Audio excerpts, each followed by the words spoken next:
India में लाखों लोग जैकपॉट का सपना देखते हैं, लेकिन क्या हो अगर यही सपना एक बुरे सपने में बदल जाए।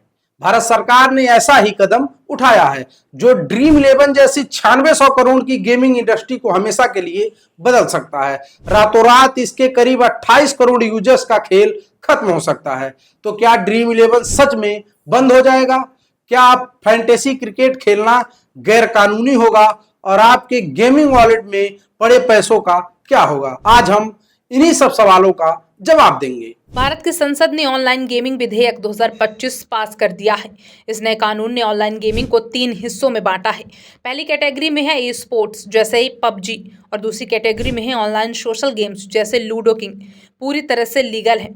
ये सरकार इन्हें बढ़ावा भी देगी, लेकिन असली बदलाव है तीसरी कैटेगरी में ऑनलाइन रियल मनी गेम्स, जिनका सारा खेल यही बदलता है। इसमें वो सारे गेम्स आते हैं जिनमें आप पैसा लगाकर पैसा जीतने की उम्मीद रखते हैं। जी हाँ, आपका favourite fantasy cricket, dream eleven, online rummy और पोकर, ये सब इसी में शामिल हैं।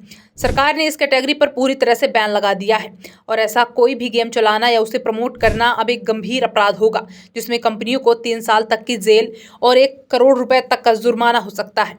तो सीधा सवाल, ड्रीम इलेवन का क्या होगा? ड्रीम इलेवन इसी तीसरी कैटेगरी में आता है।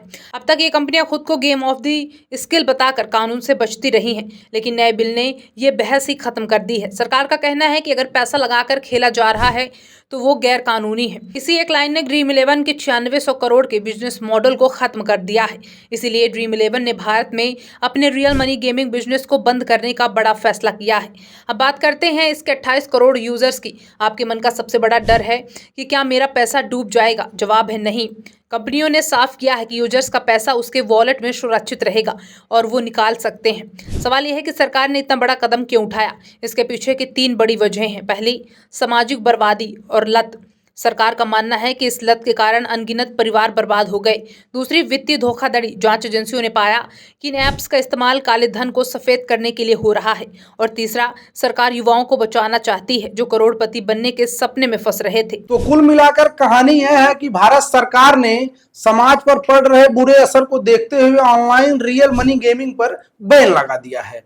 इसके चलते ड्रीम इलेवन को भी अपना कोर बिजनेस बंद करना पड़ा है। अच्छी बात यह है कि 28 करोड़ यूजर्स का पैसा सुरक्षित है और उन पर कार्रवाई नहीं होगी। वहीं ई स्पोर्ट और सोशल गेमिंग को और बढ़ावा मिलेगा। इंडस्ट्री का तर्क है इससे लाखों नौकरियां जाएंगी और लोग गैर कानूनी विदेशी साइट्स पर चले जाएंगे। लेकिन फिलहाल सरकार का फैसला आ चुका है। अब सवाल आपसे है कि आपको क्या लगता है कि क्या सरकार का यह फैसला सही है? अपना राय हमें कमेंट बॉक्स में जरूर दें।